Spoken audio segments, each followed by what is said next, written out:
Bismillahirrahmanirrahim. Assalamualaikum warahmatullahi wabarakatuh. Salam salihat, kita berjumpa di sebuah program baru dari ProU Channel. Ini bentuknya podcast yang tidak terlalu resmi-resmi banget. Ini sifatnya lebih cair. Terus ini nanti ke depan kita insya Allah akan bahas seputar dunia penerbitan buku. Terus nanti bisa jadi ada beberapa narasumber yang juga penulis ProU, kita bisa bedah bukunya di sini. Dan juga kita bisa juga mengupas beberapa isu-isu yang sedang terjadi di masyarakat. Nah, untuk podcast pertama ini, kita akan membahas tentang core of the core-nya penerbitan. Inti penerbitan, yaitu dunia keredaksian. Dan pada kesempatan kali ini, kita udah ditemani oleh kepala redaksi, kepala editor ProU Media, yaitu Mas Zudi Saputro. Gimana kabarnya Mas Zudi? Alhamdulillah. Nah, Mas Zudi ini kepala editor. Mas Zudi, kalau untuk selama ini yang diamanai sama manajemen terkait dengan tugas di ProU, berarti lingkupnya seperti apa? Oke. Bismillahirrahmanirrahim. Jadi dalam penerbitan buku seperti yang disampaikan Mas Zudi tadi, redaksi atau naskah itu kan yang paling pokok. Bahkan intinya buku diterbitkan itu kan memang ada tulisan atau naskah yang digarap bersama-sama dan kemudian diterbitkan. Itulah alasannya mengapa kalau dulu pendiri ProU Media yaitu Bapak Fani Rahman rahimahullah menyampaikan kepada kami, karena redaksi adalah pintu pertama ProU Media, maka tingkat ketelitian, tingkat kecermatan, dan lain-lainnya harus menjadi pertimbangan yang utama. Sehingga dalam menerima naskah pun sama. Gitu ya. Di ProU Media ini, kalau teman-teman mungkin bertanya, seperti apa sih naskah yang diterima, yang bisa diterbitkan, yang nanti bisa dicetak di ProU Media, dan seterusnya. Kalau mau diringkas dari sekian banyak kriteria atau kategori gitu ya, atau ciri-ciri atau apapun namanya itu, klasifikasi macam-macam itu, sebenarnya kalau diringkas hanya ada 3. Oh gitu. Apa ya Mas? Yang pertama, Islami. Ya, jadi karena kita penerbit Islam ya, jadi Islami betul. wajib. Jadi bagaimanapun ProU Media ini adalah diasaskan oleh para pendirinya, oleh ownernya, itu sebagai penerbitan Islam. Sebagai sebuah penerbitan tetap komersial ya, tetap tetap profitable, tetap mencari untung, karena namanya juga usaha ya, ma'isyah gitu ya. Tetapi visi misi Islami ini nggak boleh lepas. Inilah yang menjadi ciri-ciri atau kriteria pertama sebuah naskah diterima. Jadi mohon maaf, semua naskah yang sudah nggak masuk dari kriteria Islami ini, insya Allah nggak akan kami lanjutkan. Siap. Mohon maaf. Sebagai contoh saja, biar mudah difahami teman-teman semua. Dulu ada yang memasukkan naskah dunia gosip para artis. Bahkan ada yang mengirimkan dunia gosipnya artis Korea. Nah, itu kan jelas nggak masuk. Artinya visi Islaminya di mana? Mungkin kisahnya akan lain kalau artis-artis yang hijrah. Nah, itu sisi ada hikmahnya, ada hikmah Islaminya di sana. Gitu ya. Ternyata enggak. Ya mohon maaf, yang seperti ini tidak akan kami terima. Bahkan dalam pintu pertama redaksi, semua naskah yang di kriteria pertama udah nggak masuk ini, udah lewat. Ya. Artinya nanti akan kami kembalikan baik-baik kepada penulisnya. Naskah ditolak kalau bahasa gampangnya seperti itu. Yang kedua, edukatif dan manfaat. Ya, artinya bahwa isi atau kandungan naskah yang ditulis, ya tentu harus ada kemanfaatan yang jelas. Tema apapun itu ya. Mau nulis tentang ibadah, mau nulis tentang akidah dan pemikiran, mau nulis tentang gaya hidup termasuk kesehatan, mau nulis topik apapun, bahkan yang ringan-ringan seperti komik anak dan sebagainya, sisi kemanfaatan dan edukasinya kepada pembaca harus ada. Artinya ini juga menjadi syarat yang penting setelah Islami. Loh, emang Islami dan edukatif itu berbeda kok, harus disyaratkan berbeda? Ya, ada beririsannya, tapi juga ada perbedaannya. Sekarang saya beri contoh. Buku diktat kuliah fisika. edukatif nggak Mas? Iya. Manfaat betul. nggak? Betul, manfaat. Tapi mohon maaf, kan keislamiannya nggak ada itu. Oh iya. Artinya itu bukan wilayah yang dipilih Proyu. Proyu sejak awal memang ingin menerbitkan buku-buku yang tema-tema keislaman atau dengan kata lain Islami tadi. Jadi buku-buku perkuliahan, akuntansi, fisika, biologi itu kan jelas manfaatnya besar. Tapi tidak terbit di Proyu Media. Atau mungkin lebih simpelnya yang mengandung dakwah atau mengajak kebaikan berarti. Betul. Iya, fisika juga mengajak kebaikan. Matematika juga mengajarkan kebaikan. Tapi maksudnya tidak secara langsung Islami. Oke. Tetapi nanti contohnya akan lain. Kalau 2 poin ini Islami dan edukatif ini beririsan. Contohnya dulu ada naskah masuk tentang asyiknya berhitung dalam fikih. Oh iya. Itu naskahnya fikih. Tentu saja tema fikih Islam ya Islami. Ya. Tapi di situ ada jelimetnya dunia matematika yang menurut penulisnya asik. Loh kan ada matematikanya. Betul. Lah ini bisa terbit. Ya karena kan ya Islaminya masuk, edukatifnya masuk. Tapi kalau tadi hanya diktat kuliah matematika untuk anak kuliah, untuk anak SMA, untuk anak SMP lah, itu mohon maaf, itu bukan wilayahnya Proyu Media. Oke. Ini yang kedua. Yang ketiga. Sebelum ketiga. Nah, yang kedua aja, emang ada Mas yang edukatif tidak Islami? Tadi sudah saya beri contoh. Tapi emang ada yang Islami tapi kurang edukatif? Islami tapi kurang edukatif. Apa itu Mas? Sebenarnya hampir pasti kalau Islami insya Allah edukatif ya. Tapi mungkin lebih kepada pilihan tema yang belum urgent ya, belum penting, atau mungkin yang sangat biasa, sangat tepi gitu, yang kalau dalam bahasa kami itu belum diskemakan untuk terbit, belum prioritas untuk terbit saat ini. Nah sebenarnya seperti itu. Kan tema Islam ini kalau mau dirinci banyak sekali, tapi boleh jadi nanti kan kita punya prioritas-prioritas tertentu. Hikmah ibadah yang mana-mana kan gitu ya. Harus yang mana saja ini kan gitu ya. Nah itu contoh. 2 poin ini sehingga ya sedikit kami pisah walaupun sebenarnya nggak benar-benar berpisah gitu ya. Nah sekarang baru yang ketiga. Yang ketiga itulah yang baru dunia kepenulisannya atau teknik penulisannya, macam-macam unsur penulisan atau unsur naskah ya.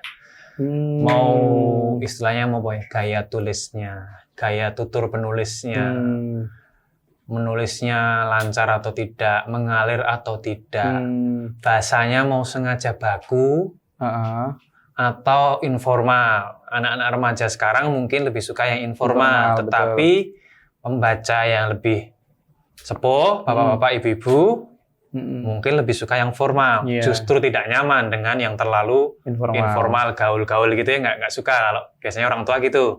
Nah pilihan-pilihan itu ada di nomor 3. Berarti bisa dibilang kayak skill menulis dan menguasai yang nanti kalau dalam seleksi naskah di keseharian kami itu baru nanti ya. Artinya Islami dan edukatif atau manfaat tadi paling penting.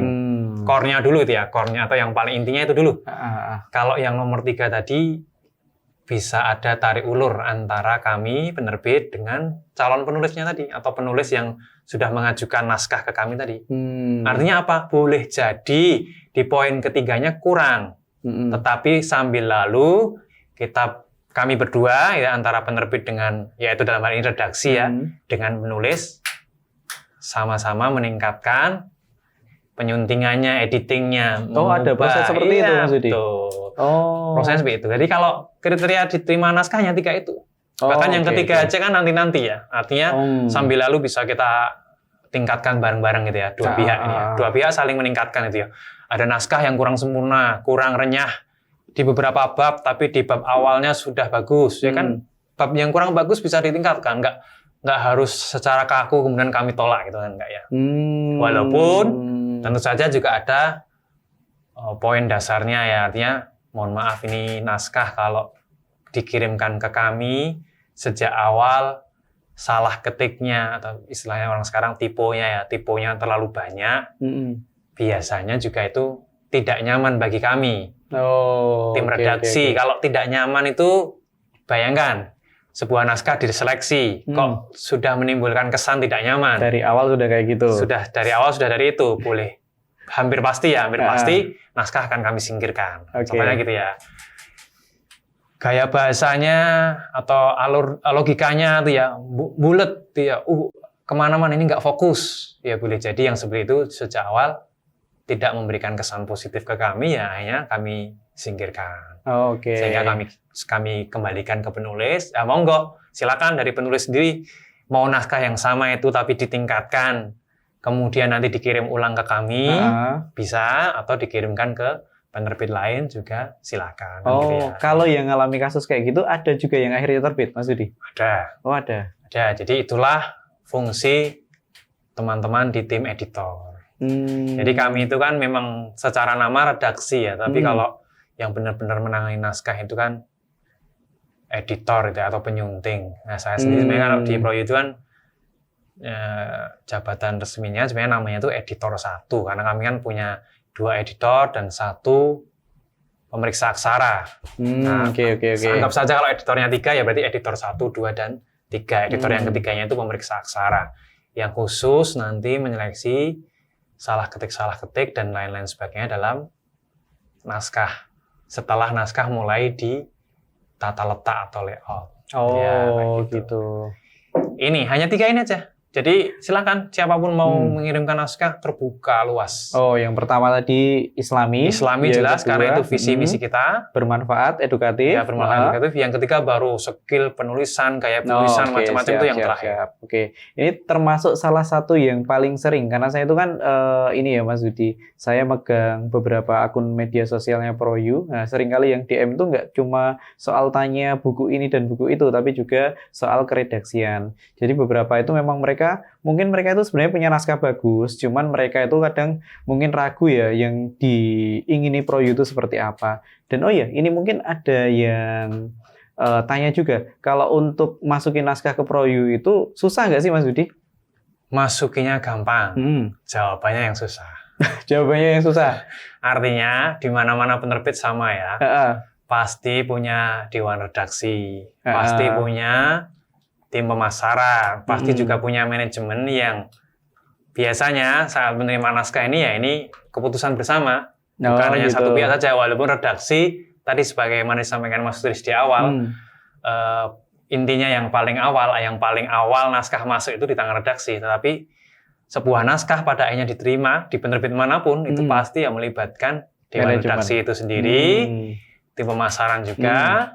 Ide-idenya dan sebagainya kan mesti ada ke arah sana ya. Prospek buku kalau bahasa ekonominya prospeknya. Nanti kira-kira bestseller atau enggak, walaupun itu enggak paling pokok ya di proyek. Tapi perhitungan itu pasti ada kan gitu ya.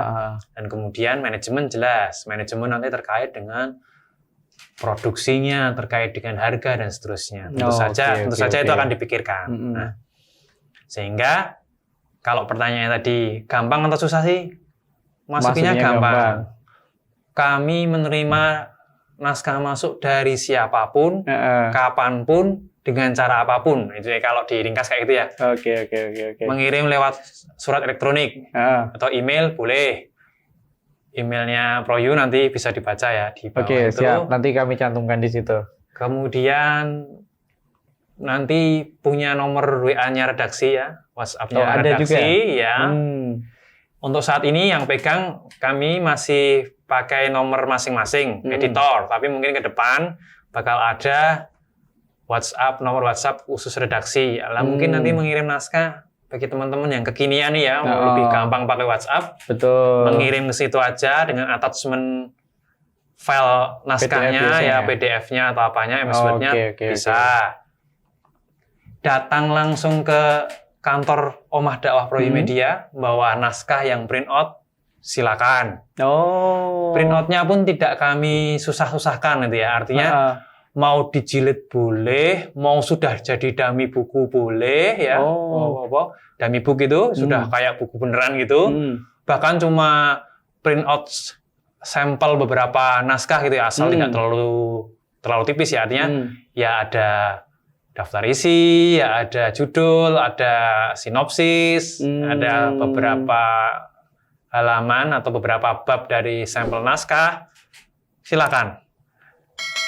Mau fotokopiannya pun boleh, bahkan kami pernah mengalami naskah masuk masih tulisan tangan. Nah itu Ya. biasanya kalau orang-orang yang mungkin sudah sepuh dan mereka tidak mengalami teknologi ketik gitu biasanya, Ya. mereka biasanya kan cuma nulis lewat tangan kayak gitu.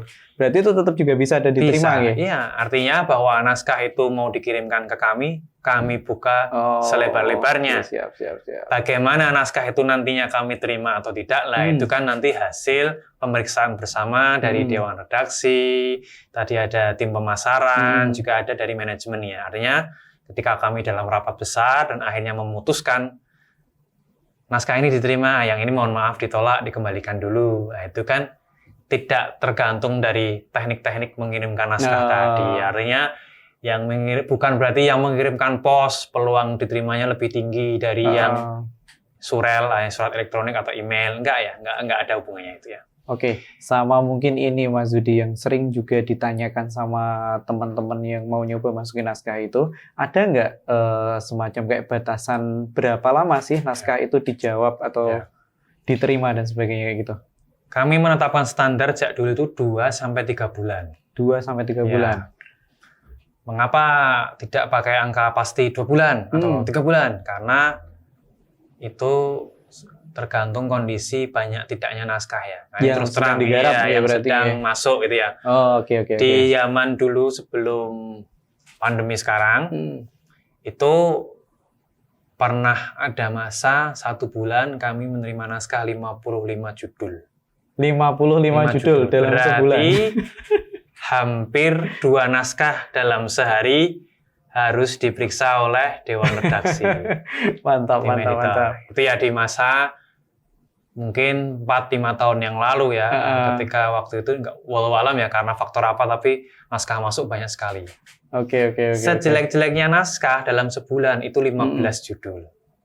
Berarti 2 hari sekali kami menerima 1 judul naskah masuk untuk kami periksa. Nah, dengan antrian yang banyak ini, yang tidak sedikit inilah yang kami butuh waktu yang lama untuk memeriksanya. Ya. Yang kedua, mengapa kemudian kami juga punya batasan waktu seperti itu? Mohon maaf, mungkin teman-teman yang belum pernah mengenal dunia penerbitan, jangan dikira di penerbit lain juga cepat ya.